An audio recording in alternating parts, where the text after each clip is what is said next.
ஏக இறைவனுடைய அமைதியும் கருணையும் உண்டாகட்டுமாக என்கிற உயரிய பிரார்த்தனைகளோடு ஈரான் அமெரிக்க இஸ்ரேலிய மோதல் தற்போது உச்சம் தொட்டு வரக்கூடிய சூழலை நம்ம பார்க்க முடியும். ஈரானுடைய ஆன்மீக தலைவர் ஆயத்துல்லா அலி ஹாமனி கொல்லப்பட்டது முதலாக ஈரான் கடுமையான தாக்குதல்களை பிராந்தியம் முழுவதும் நடத்தி வருகிறது. குறிப்பாக தன்னுடைய எதிரி நாடுகளாக இருக்கக்கூடிய இஸ்ரேலை தாக்குகிற அதே நேரம் தாறுமாறாக இஸ்ரேல் மேல ஈரான் தாக்குதல்களை நடத்தி கொண்டிருக்கிறது.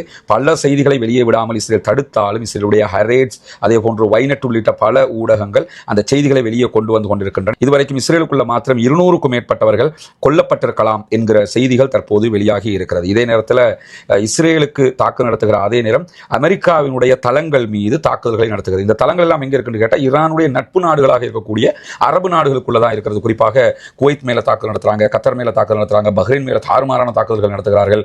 அதே நேரம் துபாய் மேல கடுமையான யுஏஇனுடைய பகுதிகள் மேல கடுமையான தாக்குதல்களை நடத்துகிறார்கள். ஈவன் சவுதியினுடைய ரியாதுடைய கிழக்கு பகுதிகளில் இருக்கக்கூடிய அமெரிக்கன் பேஸை இலக்கு வைத்து கடும் தாக்குதல்களை நடத்துகிறார்கள். அதே போன்று சைப்ரஸ் மேல தாக்குதல் நடத்துறாங்க. ஏன்னா சைப்ரஸ்ல இஸ்ரேலுடைய பேஸ் இருக்கிற காரணத்தினால சைப்ரஸ் மேல தாக்குதல் நடத்துறாங்க. நேற்றைய தினம் ஒமான்ல இருக்கக்கூடிய அமெரிக்கன் பேஸ் மேல தாக்குதல்களை நடத்தி இருக்கிறார்கள். இன்று முதல் ஜோர்தான் மேலையும் தாக்குதல்களை நடத்த ஆரம்பித்திருக்கிறார்கள்.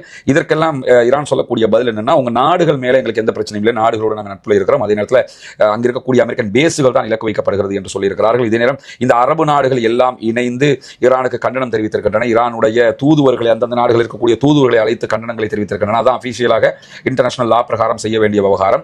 யுஏஇ கூடுதலாக என்ன பண்ணிருக்காங்கன்னு கேட்டா, ஈரானுடைய எம்பசியை மூடி இருக்கிறாங்க. தங்களுடைய எம்பசி ஈரான்ல இருந்தது, அதை மூடி அங்க இருக்கக்கூடிய தூதரை வித்ரா பண்ணியிருக்கிறாங்க.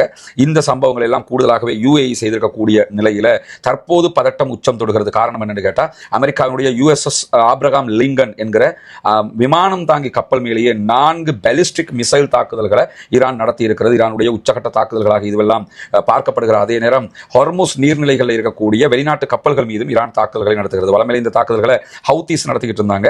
இன்னும் ஹவுத்தீஸ் களத்துக்கு வரல. இந்த தாக்குதல்களை தற்போது முழுவதுமாக ஈரானே பண்றாங்க. இதுவரைக்கும் ஒரே நேரத்தில் ஆரம்பத்தில் ஒரு கப்பலுக்கு தாக்குதல் நடத்தியிருந்தாங்க. நேற்றைய தினம் அமெரிக்கா பிரித்தானியாவினுடைய 3 மாபெரும் பெட்ரோல் டேங்குகளுக்கு தாக்குதல் நடத்தி இருக்கிறார்கள். டேங்கர்கள், அது கப்பல்கள். அந்த கப்பல்கள் மேல கடுமையான தாக்குதல்களை ஈரான் நடத்தி இருக்கிறது என்கிற செய்திகளை பார்க்க முடியும். இதே நேரம் தற்போது பெட்ரோல் எரிபொருட்களுடைய விலையேற்றம் உச்சம் தொட்டுக் கொண்டிருக்கிறது. இந்த தாக்குதல்கள் காரணமாக குறிப்பாக ஜப்பான் இன்றைய நாள் வெளியிட்டிருக்கக்கூடிய அறிவிப்புல பெட்ரோல் விலையேற்றம் தாங்க முடியாததாக மாறிவிடும் ஈரான் மீதான தாக்குதல்கள். எனவே இதுக்கு உடனடியாக முடிவு வரணும், இல்லைனா உலகம் முழுவதும் இதனுடைய தாக்கத்தை செலுத்த வேண்டி வரும் என்கிற செய்திகளை சொல்லியிருக்கிறார்கள். அதே நேரத்தில் ஆஸ்திரேலியா வெளியிட்டிருக்கக்கூடிய அறிவிப்புல எந்த காரணம் கொண்டும் ஈரானுக்கு எதிரான தாக்குதல்களில் எங்களுடைய போர்சஸ் ஈடுபட மாட்டாது என்கிற செய்திகளையும் இன்றைக்கு சொல்லி இருக்கிறார்கள். இதற்கு நடுவில் இவ்வளவு சம்பவங்கள் நடந்து கொண்டிருக்கும் போது ஈரானுடைய ஃப்ரக்சிஸ் குழுக்களாக இயங்கக்கூடிய ஹவுத்தீஸ், அதே போன்று கதாயிபு ஹிஸ்புல்லா ஈராக்ல இருக்கிறாங்க.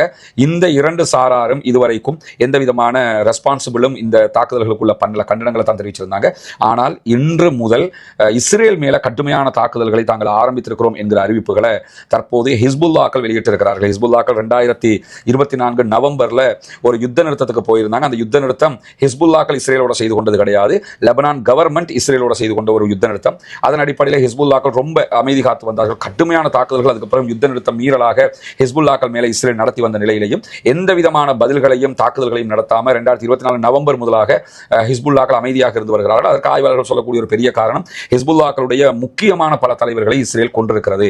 குறிப்பாக ஹசன் நசருல்லா அவர்கள் கொல்லப்பட்டது, அதற்கு பிறகு ஹிஸ்புல்லாக்களுடைய ஃபுவாத் ஷுக்கூர் ஜெனரல் கொல்லப்பட்டது.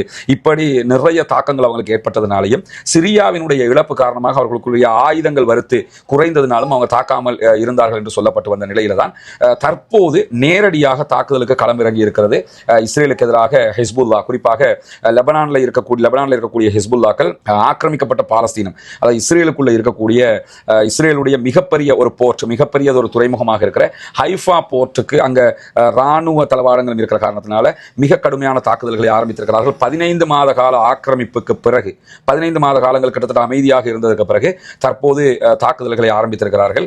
இந்த தாக்குதல்கள் நடத்தப்பட்டதோடு ஏற்கனவே லெபனான் மேல ஹிஸ்புல்லாக்களை இலக்கு வைத்து தாக்குதல் நடத்தி கொண்டிருந்த இஸ்ரேலிய ராணுவம், ஆக்கிரமிப்பு ராணுவம் மீண்டும் உச்சகட்ட தாக்குதல்களை ஆரம்பித்திருக்கிறார்கள். இப்படி 2 கட்ட தாக்குதல்கள் இஸ்ரேல் லெபனான் மேல தாக்குதல் நடத்துகிறது.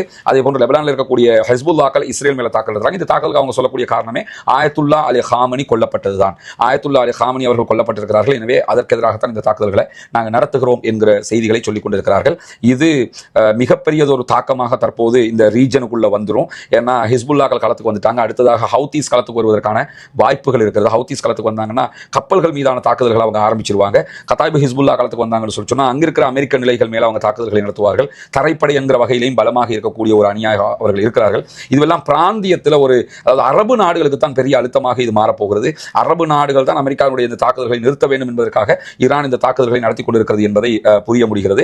ஈரான் தன்னுடைய ஆன்மீக தலைவருடைய இழப்புக்கு பழிக்கு பழி தீர்த்தியாகவும் எங்கள் தாக்குதல்கள் இதுவரை இல்லாத வகையில் கடுமையாக பயங்கரமாக இருக்கும் என்று சொல்லிக் கொண்டிருக்கக்கூடிய நிலையில தான் யாரும் எதிர்பார்க்காத விதமாக அமெரிக்காவுடைய கப்பலுக்கு அவங்க தாக்குதல் நடத்தி 5 அமெரிக்காவுடைய சோல்ஜர்ஸ் கொல்லப்பட்டிருக்கிறாங்க என்று அமெரிக்கா ஒப்புக்கொண்டிருக்கிறது. 5 சோல்ஜர்ஸ் கொல்லப்படுறதுங்கிறது அவங்களுக்கு மிகப்பெரிய ஒரு பிரச்சனை. ஆனால் கண்டிப்பாக 5 பேர் கொல்லப்பட்டிருக்க மாட்டாங்க, அதை விட அதிகமாக கொல்லப்பட்டிருக்க வேண்டும். இரண்டாவது, அந்த விமானம் தாங்கி கப்பலில் வேறு என்னென்ன தாக்கங்கள் ஏற்பட்டிருக்கிறது என்கிற செய்திகள் இதுவரைக்கும் வெளியாகவில்லை, வெளிவரவும் விட மாட்டாங்க என்பது நமக்கு தெரியும். மேற்கு ஊடகங்கள் முழுவதுமாக மேற்குக்கு ஆதரவாகத்தான் இருக்கும், இந்த செய்திகளை வெளியே கொண்டு வர மாட்டார்கள். இந்த நிலையில் தான் ஆயத்துல்லா அலி ஹாமனியினுடைய ஜனாசாவை பார்ப்பதற்காக லட்சக்கணக்கான மக்கள் தொடர்ந்து திரண்டு வருகிறார்கள் என்கிற செய்திகள் வெளியாகி கொண்டிருக்கிறது. பொறுத்திருந்து பார்ப்போம் என்னவெல்லாம் நடக்கிறது என்பதை. உடனுக்குடன் இந்த செய்திகளை உங்களுக்கு கொண்டு வந்து தருவதற்கு தயார்.